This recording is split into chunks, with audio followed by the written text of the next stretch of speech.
All right, welcome back everyone. So today we're going to take a look at Berdan primers and the different tools that we need to reload Berdan primers. Berdan primers are not all that common out there in the United States in terms of brass cased ammo.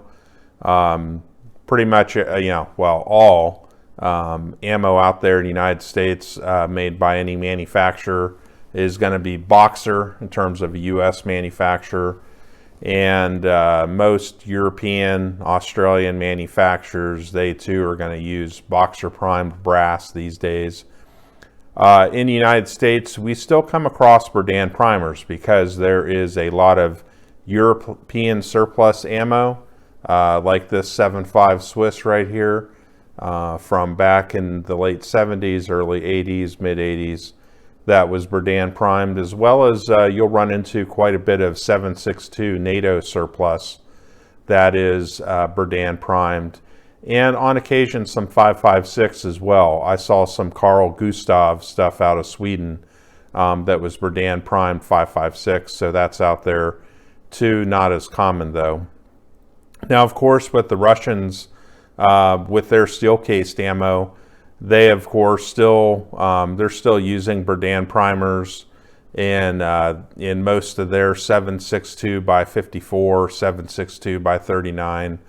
All their steel case stuff, as far as I know, is Berdan prime still. So the Russians are still big on it. It's kind of more of a European Russian thing that you see out there. Again, American manufacturers, they don't really kind of dabble in that. So for us out here as reloaders, why would we even want to bother with this? Because Berdan primers, of course, not being common, the primers themselves too, that's an issue. And also different sizes of the Berdan primers and different tools you need. So for a lot of us, it might not be worth the time. So there could be, to me, two scenarios where this kind of comes up in terms of should we really bother with reloading Berdan primers.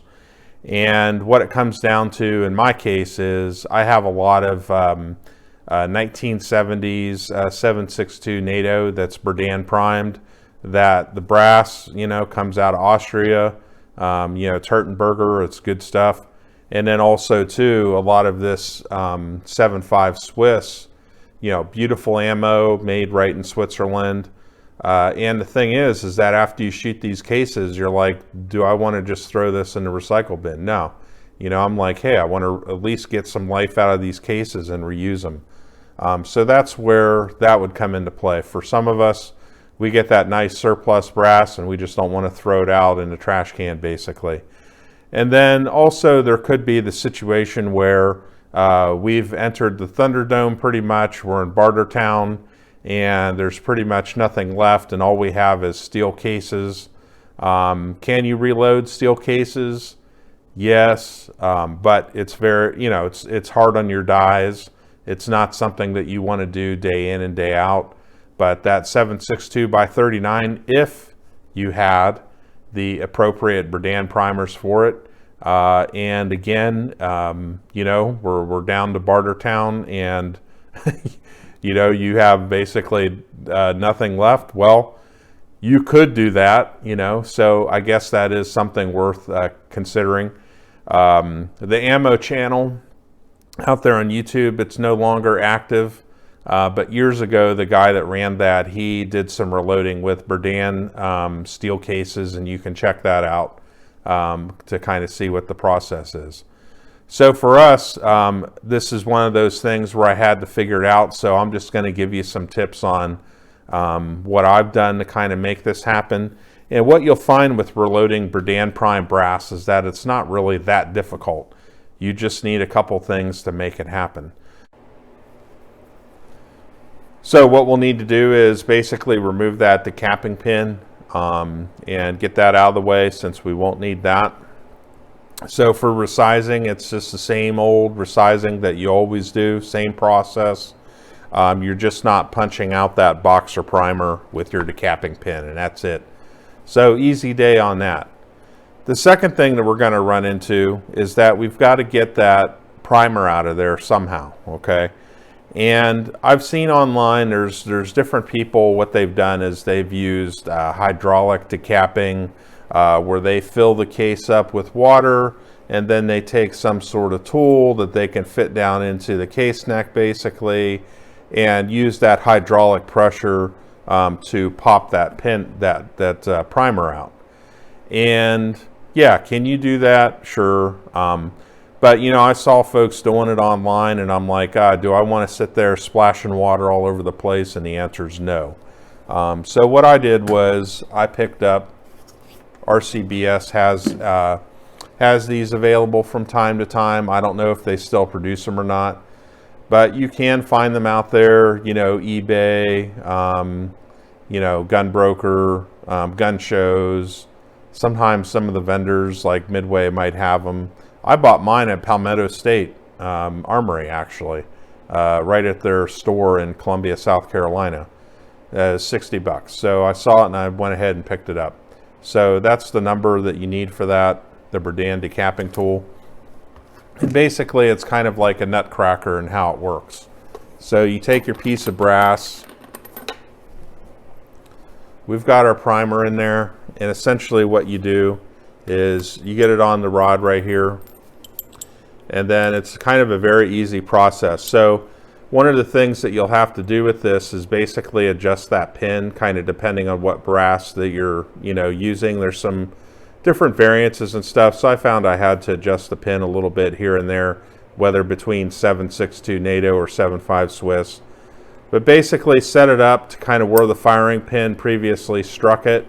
And then what you're going to do here is, I find it's kind of a two-stage process. So if you just go and just ram it in there right now and try to get it, a lot of times it won't work very well.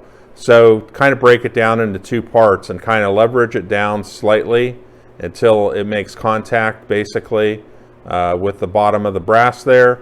And then what you're going to do is just provide some force and then just pop it out. And there it goes. Just popped right out. Okay? So pretty easy. It's not all that hard. And here's the remaining Berdan primer right there. So pretty easy, not all that hard. I don't find. And whenever you start doing it, you kind of get in a rhythm. And you know, you can just sit over the trash can and just kind of pop them out one after another. You know, not a big deal. Pretty easy. So then we run into the issue of, once we've actually gotten those primers out, we've got all of our brass to where that all primers are all pulled out.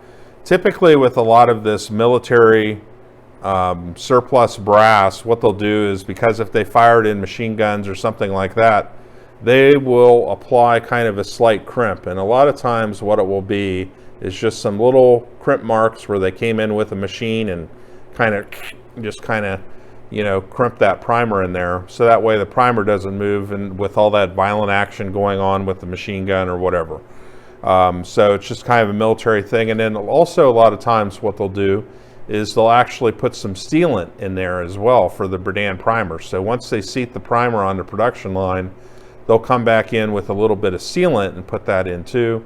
And so you might have a little bit of that residue left or whatever. So how do we tackle that? Well, I found there's this company called Rock Solid Industries. For 20 bucks, they make this Berdan crimp removal tool. And all you basically got to do is just get it in there and just run it around a couple times and get those crimps removed. And easy day. Okay, that's it. So that way, whenever you go to seat your new Berdan primer, it won't be an issue.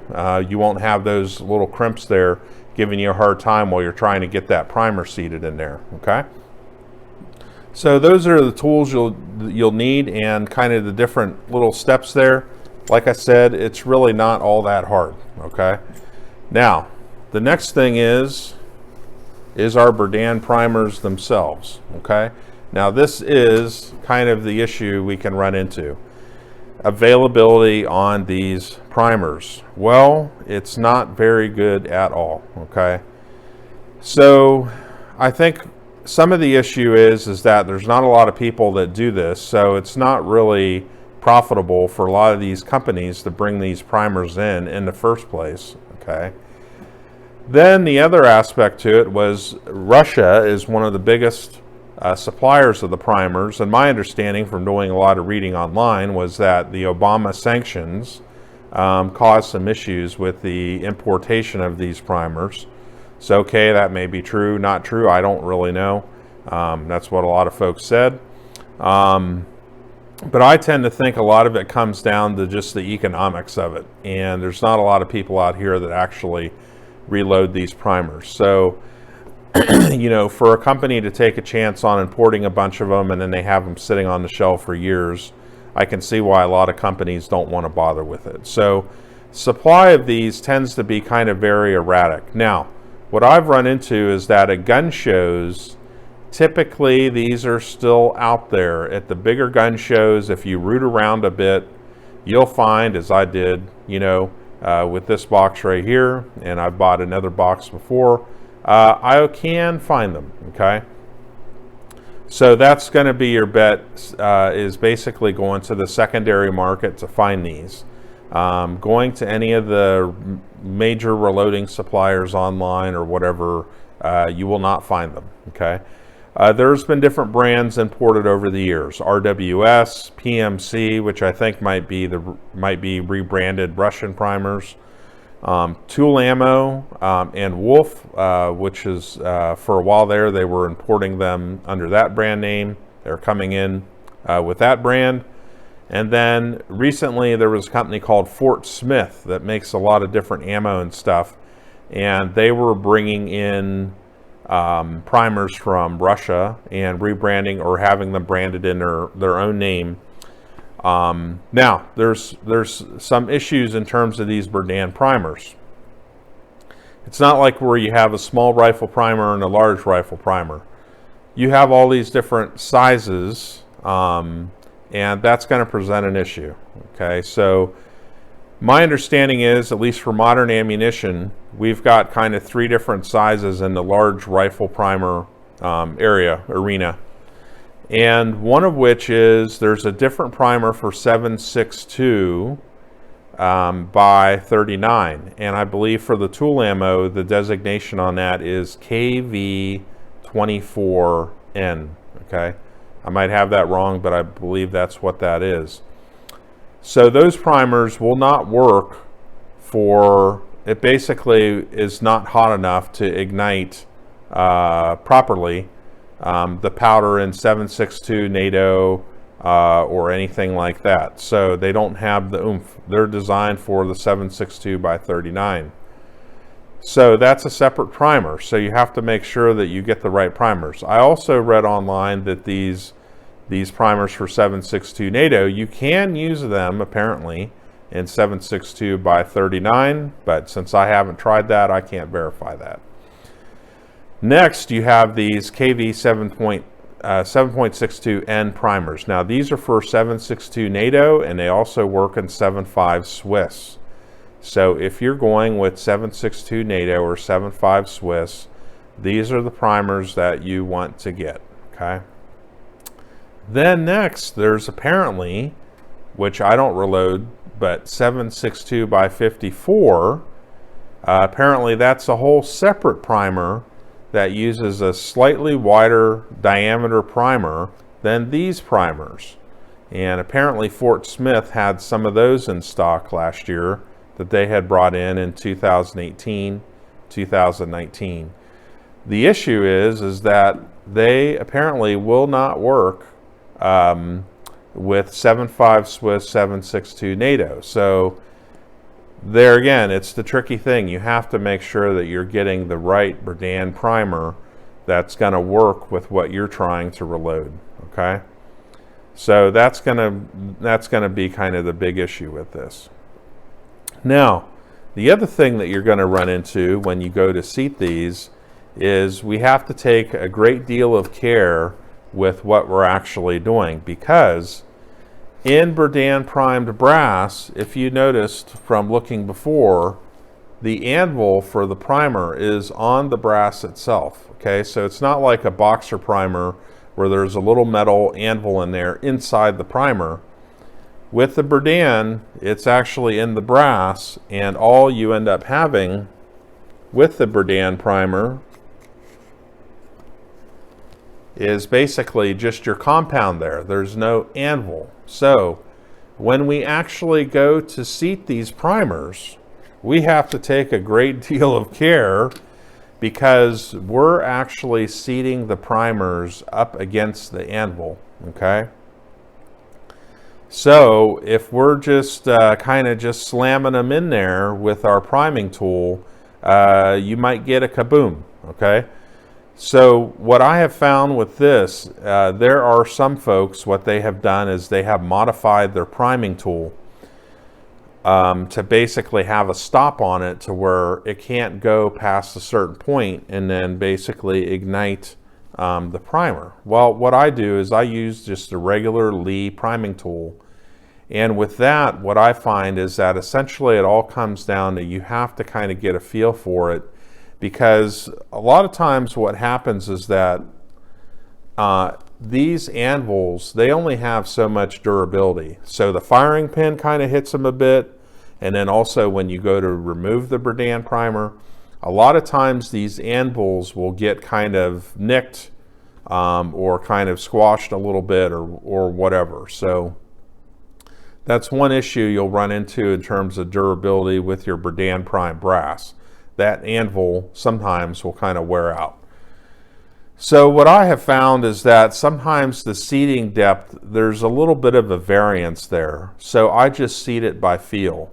And you just have to kind of squeeze that primer in there just so kind of slightly and just kind of ease it in there. And you'll kind of get a feel when it gets kind of right up next to that anvil, and then of course you stop, okay? So whenever you go to mess with priming these Berdan primed brass, you just can't go like boxer brass and just ram those primers in one after another, boom, boom, boom, boom, boom. You have to take care when you actually go to seat these things, okay? And like I said, it all comes down to feel, and that's something that you just have to kind of learn on your own. Get a good priming tool and just take your time. Just gradually ease that primer in there. And when you seat your primer, at a minimum, it should be, just like with all primed brass, basically it should be nice and flush, okay? So you shouldn't have like a primer that's kind of proud from the brass. It should be all nice and flush in there. And sometimes with some of the primed brass, like here, I have some that I have primed already.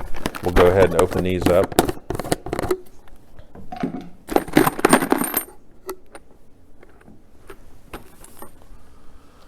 Like that right there. It is actually below flush, okay? So what I have found when I seat by feel, and like I said, there is some variation sometimes on these. That one might be a little slightly bit different. I just seat it totally by feel. I have never failed to have one ignite, okay? So you just have to kind of go with the feel of it and, you know, just seating it until you just kind of feel where it's right up against that anvil, and then you stop. So, you know, it all comes down to you, and basically you have to kind of practice and get that feel for it. It's not something that, you know, can really be taught, I guess, in a sense. You have to kind of get the feel for it, and some of it depends on, of course, all the priming tools are very different. You know, so I would have a priming tool that basically gives you a really good feel for what you're actually doing. So that's kind of my primer on Berdan primers and how it all kind of works for me. It's one of those things for a lot of people, it might not be worth your time doing. Obviously, primer availability with Berdan primers is difficult, you know, to find these. So that can present, you know, a big part of the problem if you can't even find these to begin with.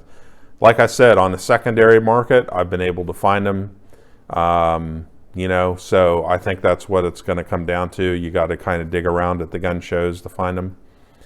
But for a lot of folks that say Berdan primers are non-reloadable, well, you know, at least Berdan prime brass, it's just as reloadable as any other brass. It's just having the right tools. The decapping tool is a big help. Having the crimp removal tool is a big help. Having the right Berdan primers, that's a big help. And if you can do all that, you know, you can make it happen. So I've made it happen, and I've reloaded both 7.5 Swiss and also 7.62 NATO Hertenberger with Berdan primers with success, and absolutely no issues, no misfires, nothing, all good to go, excellent accuracy, all that. So absolutely zero complaints. So good luck if you attempt to do this. It's one of those things, like all reloading stuff, you know, use caution with everything that you do. You know, this is just for informational purposes. So, you know, do your own research and study up on it beforehand if you decide to tackle this. So good luck, and any comments or questions, feel free to leave below. Thanks, and y'all have a good day.